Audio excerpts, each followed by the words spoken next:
In today's video, I'm going to teach you how to upload files in Canva. To get started, open Canva and sign into your account if you're not already logged in.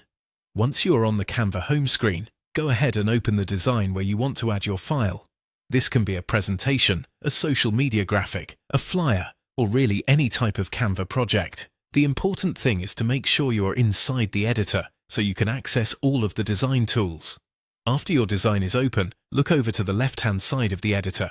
This is where Canva keeps many of the tools you will use while building your project. Find the section labeled Uploads and click on it. This area is specifically for bringing your own content into Canva, which is helpful if you want to use custom images, videos, logos, or other assets that are not already built into the platform.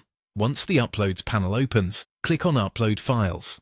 This will open the file browser on your computer or device, allowing you to choose the file you want to bring into your design. Take a moment here to locate the correct file, and then confirm your selection. Canva will begin uploading it automatically. Depending on the size of your file and the speed of your internet connection, the upload may take a few seconds.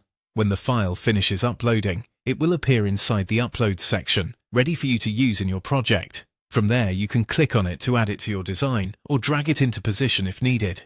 A useful tip is to make sure your file is easy to recognize before uploading, especially if you plan to upload multiple items. That can save time later when you are searching through your assets.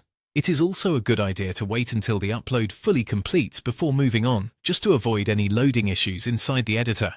And that's it. Once you know where the upload section is, adding your own files to Canva becomes a quick and simple part of your workflow. Thanks for watching, and I'll see you in the next video.